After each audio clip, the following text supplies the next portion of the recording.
Welcome guys. Today we move to exercise synthesis for NDA CDS English. Complex sentences. How to make the complex sentences by using adverb clause. Synthesis के अंतर्गत हम 3 प्रकार के वाक्य बनाते हैं, simple sentence, complex sentence और compound sentence. आज टर्न है कॉम्प्लेक्स सेंटेंस का बाय यूजिंग एडवर्ब क्लॉज। आप जानते हैं कि कॉम्प्लेक्स सेंटेंस में एक प्रिंसिपल क्लॉज होती है, शेष सबऑर्डिनेट क्लॉजेज होती हैं या डिपेंडेंट क्लॉजेज होती हैं। अगर वो नाउन का काम करते हैं तो नाउन क्लॉज कहलाती हैं, एडजेक्टिव का काम करेंगी तो एडजेक्टिव क्लॉज या रिलेटिव क्लॉज कहलाती हैं, और जब एडवर्ब का काम करते हैं तो एडवर्ब क्लॉज कहलाती हैं। एडवर्ब क्लॉज भी 9 प्रकार से बन सकती है। Adverb clause of time, adverb clause of place, adverb clause of reason, adverb clause of condition, adverb clause of contrast, adverb clause of comparison, adverb clause of result. तो इस प्रकार से 9 तरीके से बन सकते हैं, लेकिन यहाँ पर आप एडवर्ब क्लॉज के जो 9 तरीके हैं उसमें से किसी भी तरीके को यूज कर सकते हो। Combine each set of the following sentences into a complex sentence by using an adverb clause. By using an adverb clause. Sorry. Number 1, sentence number 1. She does not work hard. वो कठिन मेहनत नहीं करती है। She cannot pass. वो pass नहीं हो सकती है।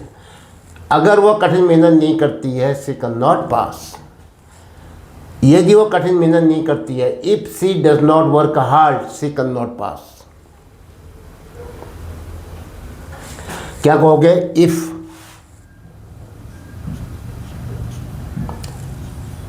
Condition, adverb clause of condition. If C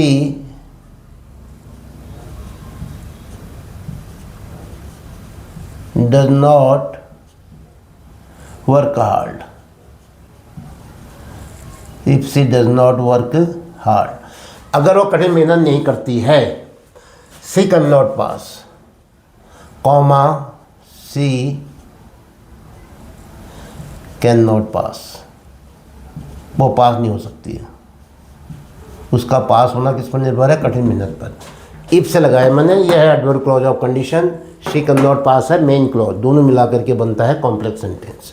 yes, he is old, he is brave. वो बूढ़ा है, वह बहादुर है। दोनों अंतर है दोनों में, बूढ़ा होना और उसके बाद भी ब्रेव होना, यह विरोधाभास है। तो ऐसे सेंटेंस को हम ऑल्दो से शुरू करते हैं। यद्यपि वो बूढ़ा है तो भी वो बहादुर है। तो although, adverb clause of contrast, he is old के लिए क्या कहोगे? Although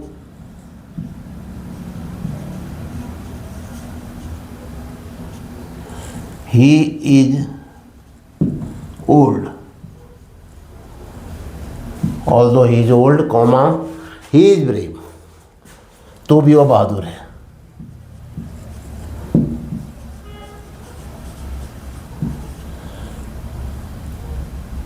he is brave, comma लगा देते हैं। तो भी की अंग्रेजी हम कोई नहीं बनाते हैं, येट या इस ढंग की बातें नहीं लिखते हैं। एक प्रिंसिपल क्लॉज होता है जो उसके आगे कोई कंजक्शन नहीं होना चाहिए।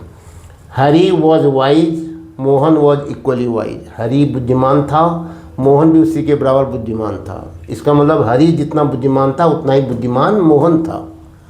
तो ये होता है, क्या है यहाँ पर? Comparison, adverb clause of comparison. Adjective की 3 डिग्रियाँ होती हैं, पॉजिटिव, कंपैरेटिव, सुपरलेटिव। तो अभी ये पॉजिटिव डिग्री हुई तो उसमें क्या कहेंगे? As, as, so as.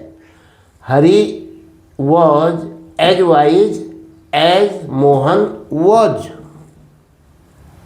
was भले बोलते नहीं है, क्यों? क्या कहा मैंने?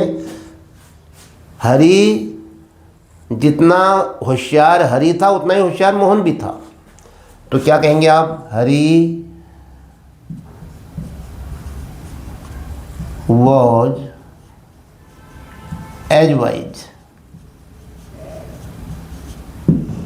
as, दूसरा लड़का है मोहन, एज मोहन।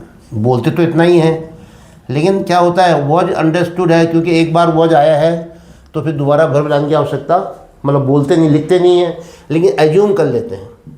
तो क्या बना वाक्य, Hari was as wise principal clause, as Mohan was, इसलिए वॉज लिखना जरूरी है समझाने के लिए। वो क्या हुआ,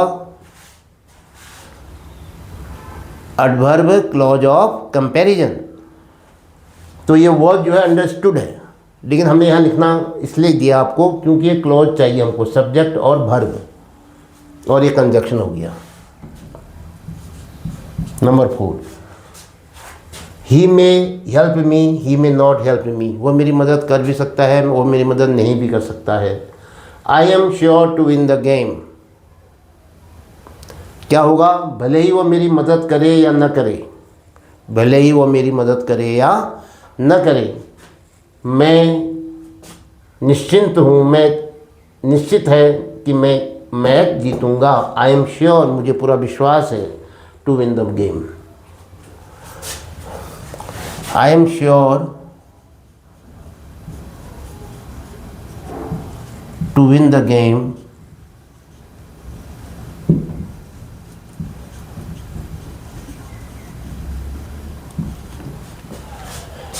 भले ही क्या था, करे या न करे, जैसे इफ़, अनलेस, और एक शब्द और आता है, क्या आता है, even if. I am sure to win the game,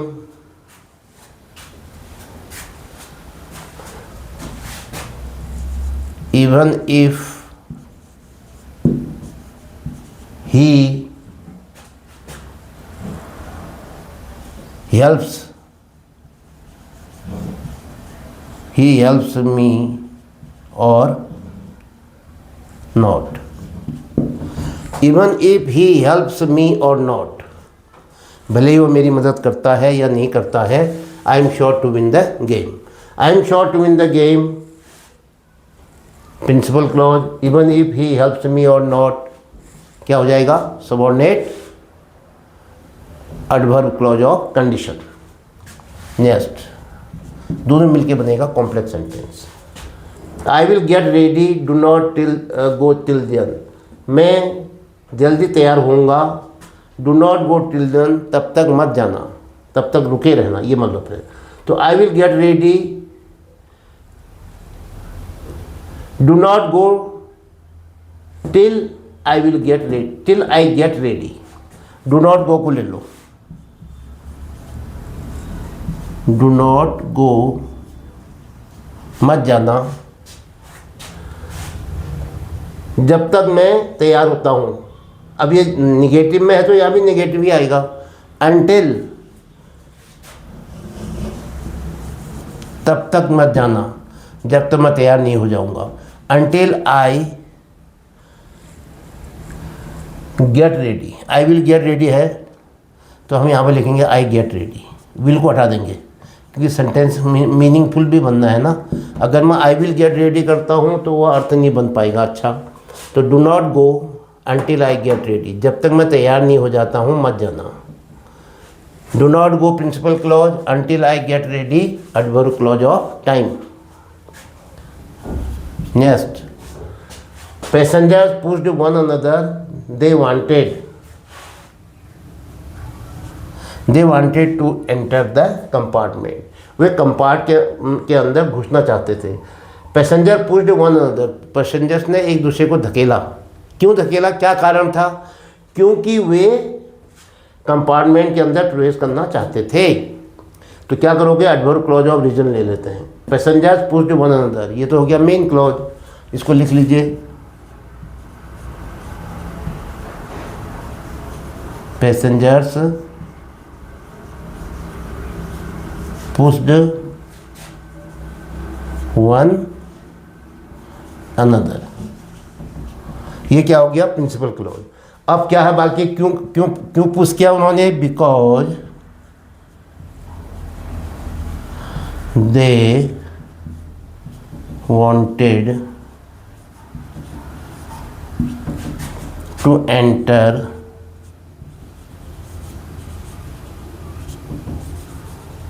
the compartment.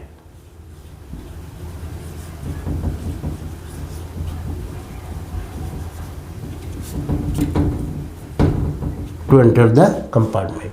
क्योंकि बिकॉज से क्या बनता है, एडवर्ब क्लॉज ऑफ रीजन, और पैसेंजर पूछ बनाना था मेन क्लॉज, क्या बन गया, complex sentence. Number 7, the teacher spoke very fast, teacher जो है बहुत तेज बोला, नोबडी कुड फॉलो हिम, तो टीचर इतना तेज बोला कि किसी को समझ नहीं आया, किसी ने भी उसके अनुसार कार्य नहीं कर सका। जैसे मैंने लिखा रहे आपको, इतना तेज लिखा दिया कि सब शब्द मिस हो गए, आगे बढ़ ही नहीं पाया।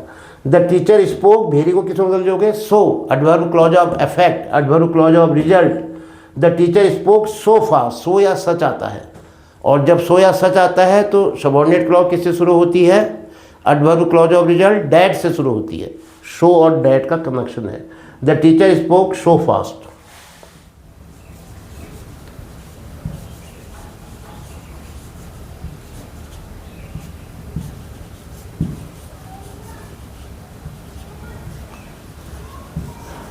The teacher spoke so fast, ये क्या हो गया, प्रिंसिपल क्लॉज, जिसको आप मेन क्लॉज कहते हो।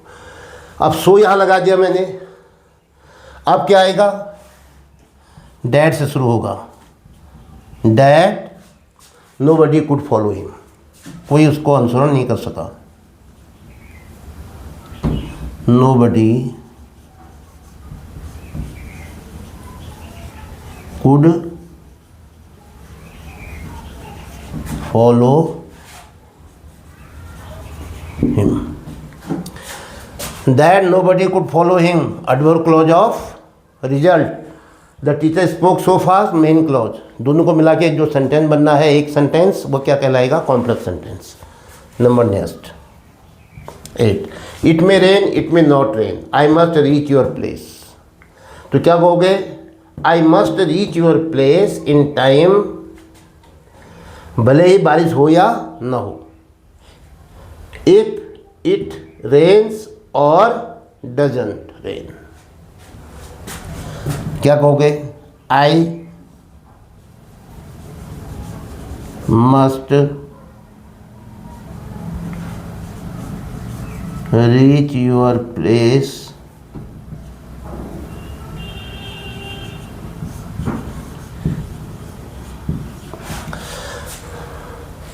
in time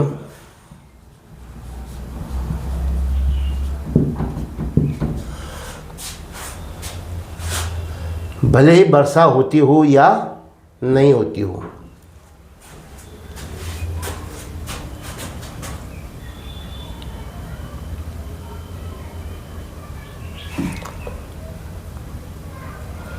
if it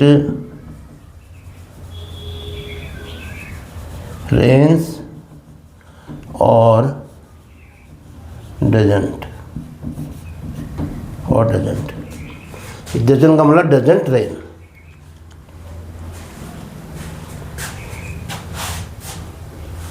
तो क्या कहोगे, I must reach your place in time, principal clause. If it rains और डजंट क्या हो गया, एडवर्ब क्लॉज ऑफ कंडीशन। तो ये था आज